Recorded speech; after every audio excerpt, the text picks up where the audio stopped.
Okay, so we're looking at this article. If I can just get it to show from Business Tech.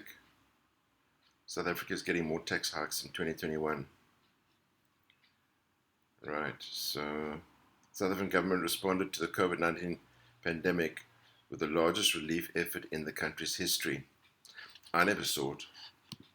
Maybe they were doling out some UIF money here and there, but I mean, there was about 587 billion rand that was borrowed from the IMF and various other sources, which, as far as we know, didn't go to the people and wasn't utilized for the relief that it was meant to. And we don't know where that money is. So it seems like the political elite have siphoned it, stolen it, done something with it. We don't know. Total unaccountability. Okay, so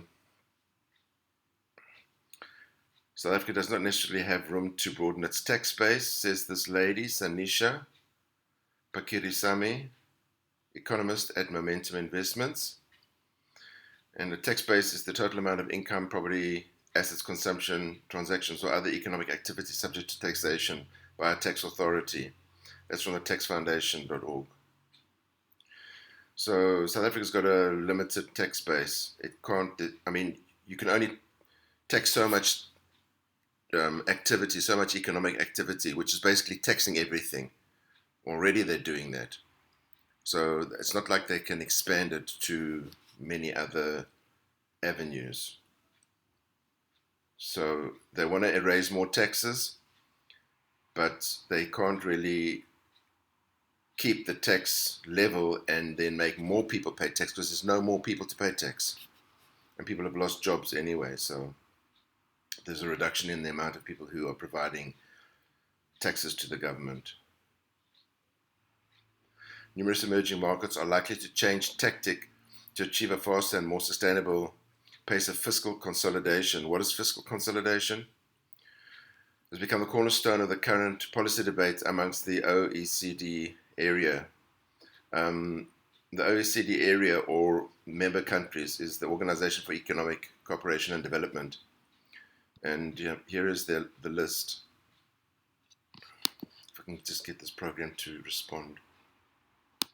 Heavens above. There we go. Okay, so the list of OECD member countries. You can see the main countries there: Canada, Australia, Belgium, Denmark. Colombia was blotted out by this corona thing. I don't mean Colombia was blotted out by corona. I'm saying this corona advertisement or link somehow, when I printed this page, blotted out the name of Colombia. So Colombia is one of the countries. I mean, Colombia, Chile, Iceland, Ireland, Italy, Korea. Where's South Africa? South Africa is too useless to belong to these people, is it? This organization. Too much of a junk status country. Too ruined. Too captured. Too many of its institutions have been basically milked of their finances. So what they're saying here is what this lady said. I think it's still this Sanisha person. There's limited room to implement tax-raising measures to narrow a burgeoning budget deficit. Okay, and fiscal consolidation. Well, fiscal consolidation basically means controlling your finances in such a way that you can pay your debts and figure out exactly how to sort out your financial issues. And South Africa doesn't really have the ability to do that because you'll see a bit later on in this article why. Okay, so limited room to implement tax raising measures to narrow a burgeoning budget deficit.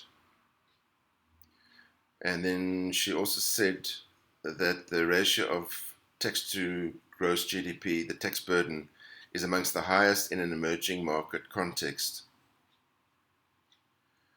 So South Africa's tax burden, so if you look at how much tax is being paid by people, in comparison to the amount of gross domestic product which is produced.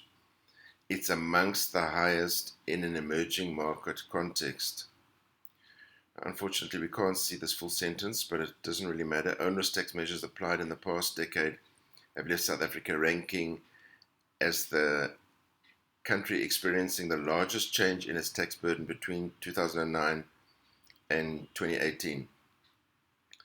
So South Africa is the country which has had the largest tax burden increase in those 9 years.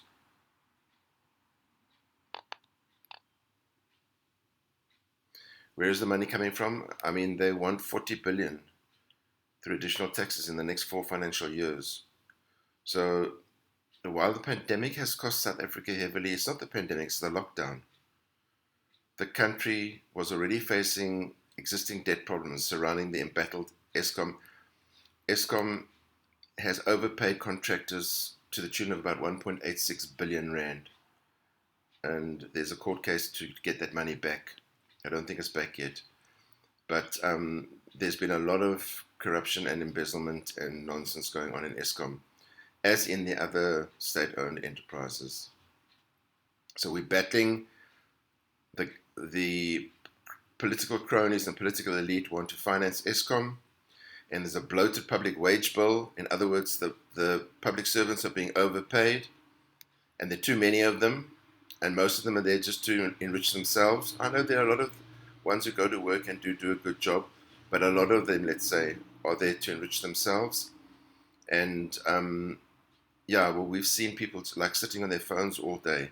Even when a client is standing in front of them in a queue, waiting to be served, the person is literally spending 80% of the time in front of the client, in front of the citizen of South Africa that's come to a public servant to be helped, unabashedly with their phone, scrolling and commenting and so on, and then looking at the papers in front of them, and then going back to the phone and doing this and that. And that is like playing on social media in front, basically kicking sand and spit in the faces of the South African people. These people are being paid too much to do nothing, to neck with our lives, to combat these and other issues. The National Treasury says it plans to raise 40 billion. Yes, I tell you, what a lekker life, eh? You see that there's a lot of corruption and everything happening, and you're overpaying people, and you just sit back and say, we're going to raise another 40 billion in the next 4 financial years. Not let's tighten things up, let's make people work better, let's clean out the corruption. Then you'll probably won't even have to raise 40 billion. Maybe nothing at all. 5 billion will be raised in 2021, 10 billion 2022, 10 billion, 15 billion 2024. Who's going to pay for all of it? Well, I'll tell you who. Have a look at this. Again, if I can get this computer to work.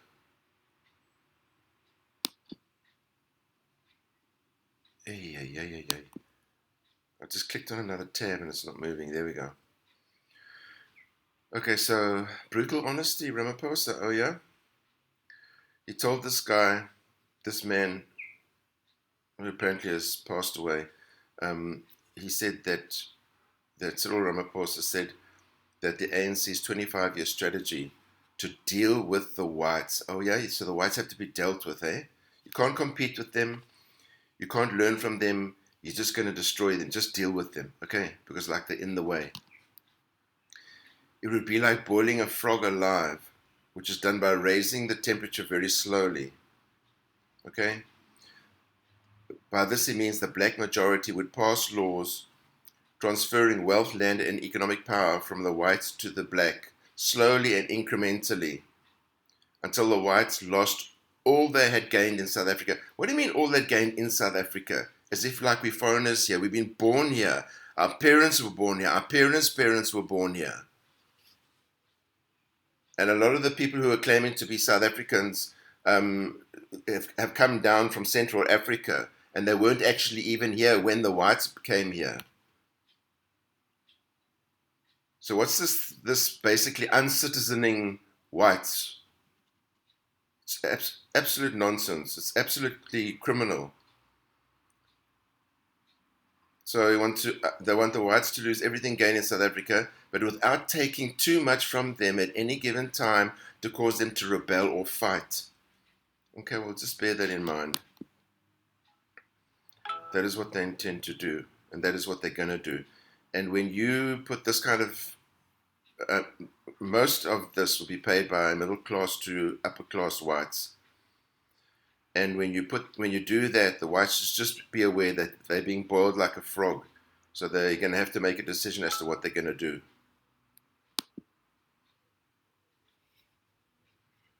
Okay, so there'll be a missed target by 8.7 billion and 302 billion short on the budget or something. I'm not even sure what they're talking about here. It's a bit confusing, so I'm not even going to go over that.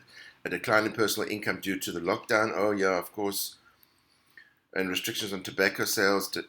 Decline in revenue going to SARS, going to the government, and reduced VAT as a result of sharp decline in consumption.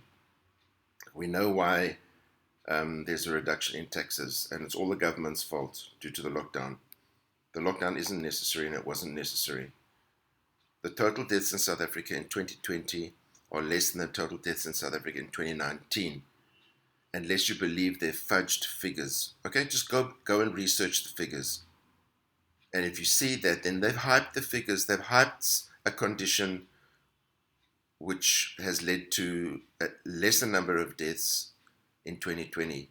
They've hyped it to try and make people fearful and say, oh, it's like saying in 2019 when everybody started getting colds and getting flu and everything, oh, you got a lockdown, oh yeah, this, that, other thing. And then you count every single person who dies from flu, but they had heart attacks previously or other comorbidities or heart conditions and asthma and everything else. And that will even kill a 34-year-old who's got flu. But that wasn't counted. That wasn't in the news. Nobody who died because of their pre-existing conditions and then got flu in 2019 was counted and said, oh, we've got so many deaths.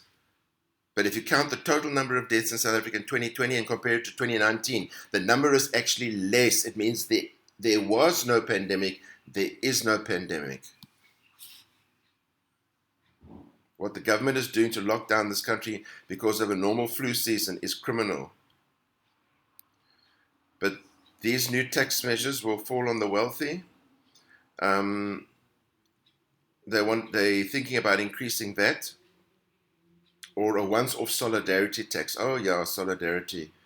Yeah, everything just to milk people. We better just wake up to what the government's doing and do something about it. Vote the ANC out because they're useless. They don't know how to run a country. They don't know how to run a company or any company. They are totally useless.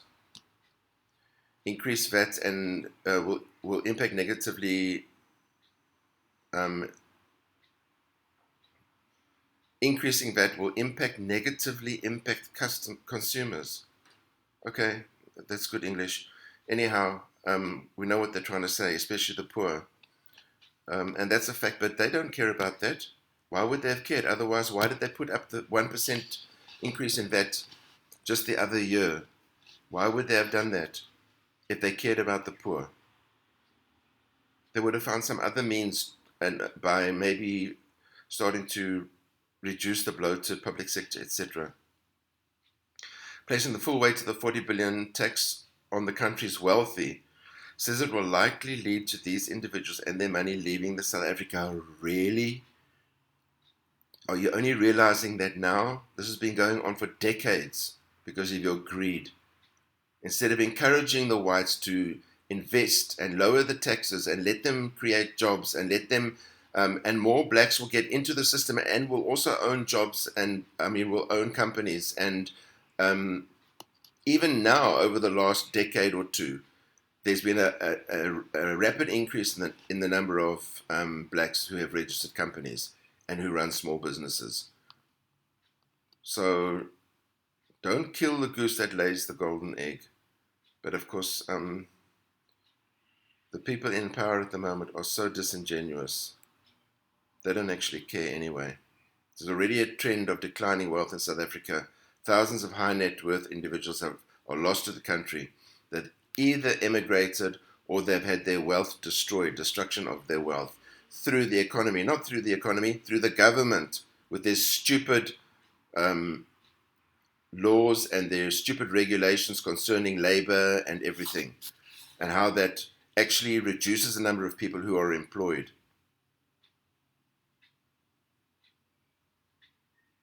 I think I've said enough. Think about this. Let me know what you think. Comment down below, ask questions, share this video if you think it's worth stimulating discussion and so on. And thanks for bearing with me, and I hope you found it interesting. Thanks, guys. Take care. Bye.